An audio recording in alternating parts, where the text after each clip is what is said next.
تخيل انك تصحى من النوم تلاقي في الاخبار ان في مجرم سرق 100 مليون جنيه من بنك كبير والبلد كلها مقلوب عليه، وانت كل ده متشوق وقاعد مش على بعضك عشان تعرف مين اللي عمل كده. وتيجي اللحظه اللي انت متشوق انك تشوفها عشان تعرف مين اللي عمل العمله دي، فجاه تلاقي صورتك مغرقه كل الاخبار وانت اصلا كنت نايم في بيتكم امبارح ومالكش دعوه باي حاجه. لو انت شايف ان الكلام ده خيالي، فانت في الفيديو ده هتعرف ازاي ده ممكن يحصل على الحقيقه عن طريق الاي اي. ولو انت ما تعرفش حاجه عن الذكاء الاصطناعي، الموضوع هيبان بالنسبه لك حلو ومبهر، لكن على قد ما هو مبهر هو مخيف. If a brain is able to think, it just may be possible that a computer can think. What's this?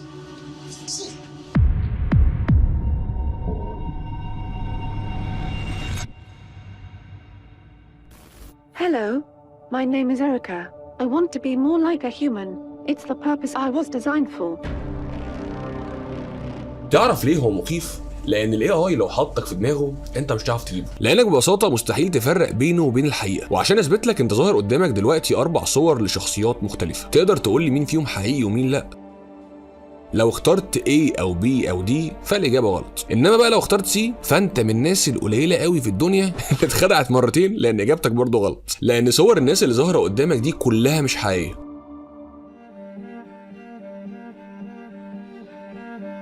هل الروبوتات فعلا ممكن تعمل حاجات مخالفة للقانون؟ وهل يقدر الإنسان الصناعي يسيطر على العالم اللي احنا عايشين فيه ويدمره زي ما حصل في فيلم ترمينيتور، ولا دي مجرد أفلام خيال علمي؟ الأول خليني أهدلك كل تخيلاتك عن الذكاء الاصطناعي إنه حاجة جديدة.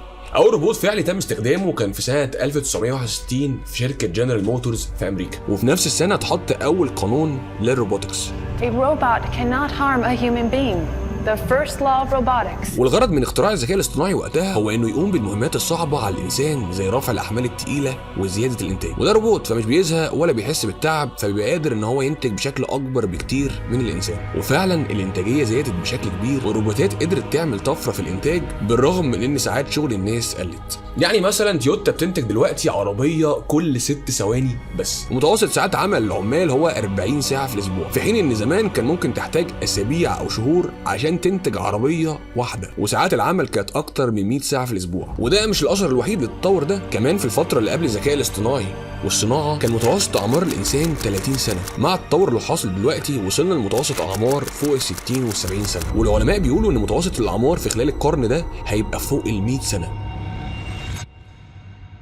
بس الحقيقة اللي انت اكيد عارفها ان اي حاجة احنا بنعملها في الدنيا ليها تمن، مفيش حاجة ببلاش ابدا. It's happening.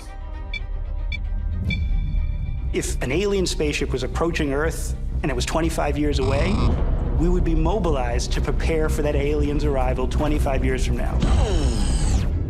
But that's exactly the situation that we're in with artificial intelligence. صحيح الذكاء الصناعي مع تطوره واحنا بنستريح اكتر، لكن التطور ده ثمنه احنا. مع كل التطور بيحصل للاي اي وتدخله اكتر في جميع انواع الشغل، في ناس حقيقيه بتخسر شغلها بسبب كده. خد مثلا عندك الاحصائيات دي، 30% من الشغلانات اللي موجوده حاليا الذكاء الاصطناعي هيعملها بدلنا، وخصوصا الشغلانات الممله اللي فيها تكرار كتير. تاني حاجه ان في 1.5 مليون مواطن انجليزي، بتك على كلمه انجليزي، مهدد انه يخسر شغله بسبب الاوتوميشن. تالت حاجه وبمناسبه بقى ترند 2030 والخطط اللي حطها الدول، في حوالي 375 مليون وظيفه احتماليه اختفائها عاليه جدا حوالين العالم. لو انت فاكر ان الكلام ده بعيد، خد عندك المفاجاه دي. مبدئيا كده الثامب نيل بتاع الفيديو اللي انت بتتفرج عليه دلوقتي والفيديو اللي فات معمولين بالاي اي، مع العلم ان انا كنت شغال مع فريلانسر من فتره بيعمل الثامب نيلز دي مقابل فلوس. عاوز مفاجاه ثانيه؟ في شغلنا في حاجات كتير قوي بنقطعها عن طريق الاي اي وبرضه بنلونها بالاي اي، ودي شغلانات مفروض محسوبه على الكرييتيف اندستري واللي هي مفروض مش مهدده من الاي اي، فما بالك بقى بالباقي. عاوز حاجات تانية؟ طيب ماشي يا سيدي. شركات زي امازون مخازنها في امريكا وبعض الدول التانية بقت معتمده بشكل كلي على روبوتس بيعملوا كل حاجه، من تخزين البضاعه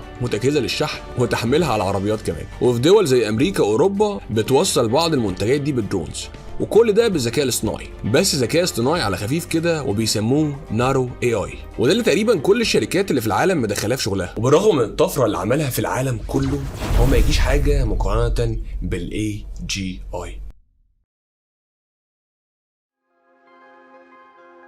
الاي جي اي ده بيعمل اللي النارو اي اي ما بيقدرش يعمله، وهي انه بيقدر يتعلم. النارو اي اي كل الانجازات اللي قدر يقدمها من العربيات اللي بتتساق لوحدها زي عربيات تسلا، او ترتيب المخازن وتجهيز الشحنات وكمان تسليمها زي ما بيحصل في امازون، ده نموذج بسيط قوي من الذكاء الاصطناعي، لانه ما بيقدرش على اي نوع من التاسكات غير التاسكات التكراريه اللي انت بتعلمها له، على عكس الاي جي اي. وعشان اوضح لك قد ايه هو متطور، خليني احكي لك عن واحده من تطبيقاته وهو الجي بي تي 3. الجي بي تي 3 ذكاء اصطناعي اتعمل في 2020 واللي اتعلم تحليل كل اللغات وكل المفاهيم اللي ممكن تتخيلها اللي موجوده في كوكب الارض عن طريق واحد من اقوى السوبر كمبيوترز في العالم، وهو الجي بي دي 3. والذكاء الاصطناعي ده اتدرب على اكتر من 45 تيرا بايت من الداتا النصيه، واللي عشان يقراها انسان عادي هتاخد 30 مليون سنه.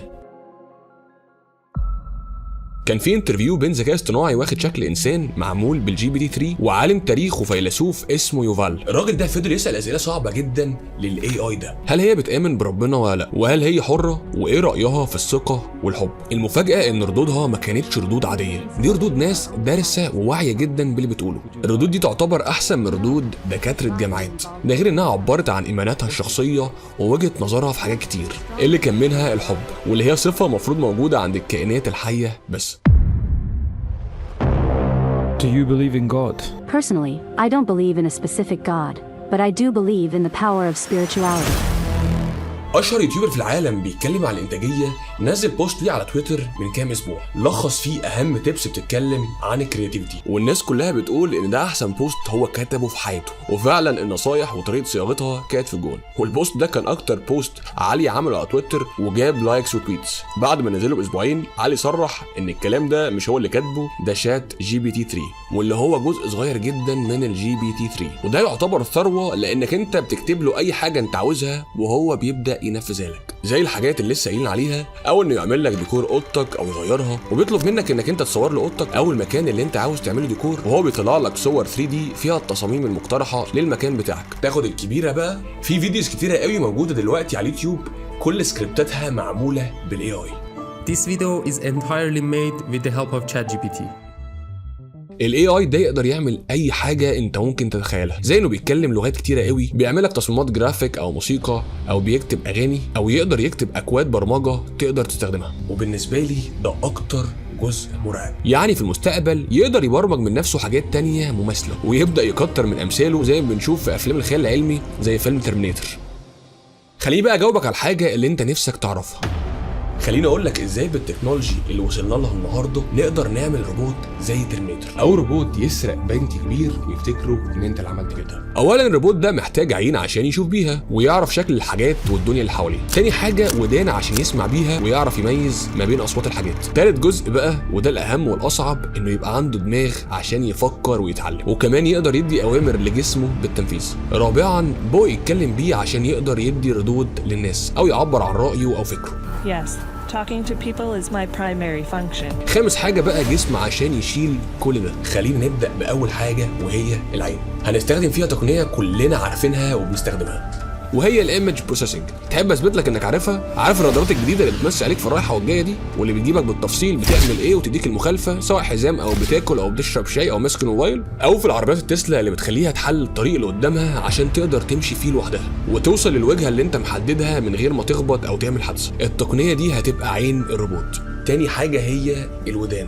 هنا هنستعمل تقنية الفويس ريكوجنيشن، واللي بيقدر يحدد مين اللي بيتكلم وبيقول ايه عن طريق انه بيحلل موجات الصوت ويبدأ ينفذ طلباتك او يرد عليك زي سيري واليكس او جوجل اسيستنت. وبرضه في مثال تاني، وانت في كافيه وتسمع اغنية شغالة عجباك وعاوز تعرف ايه اسم الاغنية دي، تفتح شازام بيسمع كام ثانية وبيجيب لك الاغنية دي اصلها وفصلها. الحاجات دي كلها بتستخدم الفويس ريكوجنيشن، وده هيبقى ودن الروبوت. دلوقتي الروبوت بتاعنا بقى عامل زي البيبي، بيشوف وبيسمع بس لسه يا عيني مش فاهم اي حاجه، وده اللي بياخدنا للمرحله اللي عليها الدور وهي الدماغ. What's this? Spider.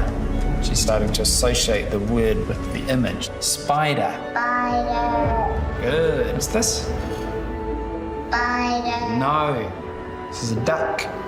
Duck. Yeah. دلوقتي بقى عندنا بيبي عنده ودان وعين، يعني بيسمع وبيشوف، وبدانا نعلمه زي الاطفال الصغيرين باننا نوري له الحاجه ونقول له اسمها. صحيح الطفل وهو صغير لما بيتعلم حاجه بتحفر في دماغه زي اللغه كده، بس بتاخد وقت كبير قوي، يعني عشان تسمع بابا وماما بتاخد لها حوالي 3 سنين، بس ده الطفل البشري العادي. انما الطفل بتاعنا ده حاجه تانية، لان ذكائه ذكاء اصطناعي، فبيقدر يتعلم بمقدار عالي جدا يعادل 1000 مره اقوى دكاتره جامعات. والفرق بينه وبين الطفل العادي انه ما بينساش. والطفل الصغير ده يقدر ان هو يوصل لدرجه من المعرفه انه يقدر يعمل لك برنامج بتاع مشروع تخرج، او يحضر MBA، او يشرح لك النظريه النسبيه في شكل راب بطريقه ويجز. كده الروبوت بقى عنده عينين وودنين وعقل. ازاي بقى يبدا يتكلم وصوته يبان طبيعي؟ الاصوات بتاعت الروبوتس على طول كان بيبقى تونها واحد وباين انها مش حقيقيه، لكن دلوقتي الموضوع اختلف جدا. لو جينا بصينا على ويب سايت زي ريفويسر هتلاقي ان تون الصوت بقى ليه مشاعر، حزن وفرح وحماس وغيره، اكنه انسان طبيعي بيتكلم. I can be sad, and you'll think that I might break down and cry any moment, or get excited about all the projects that we'll work on together. واخيرا جسم الروبوت، وهنستخدم فيه اختراع كوكب اليابان فولي بيرفورمينج روبوت، واللي مش مجرد روبوت عادي. الجسم الخارجي بتاعه مش معدني، ده داخل في تصنيعه من بره ومن جوه نوع من انواع السيليكون، واللي ملمسه شبه جدا ملمس جلد الانسان. وعلى عكس اي آلة بتلمسها بتكون بارده، زودوا سنسورز بتدفي جسم الروبوت، فلما يسلم عليك الروبوت بايده هتلاقيها ايد دافيه زي الانسان الطبيعي بالظبط، والحركه كمان انسيابيه جدا، فممكن تتخدع وتفتكر ان ده شخص حقيقي. وحجم وشكل الروبوت ده تقدر تعدل فيه زي ما انت عاوز وتختار صوره اي حد، فانا لو حطيت صورتك وطولك كل سنه وانت طيب.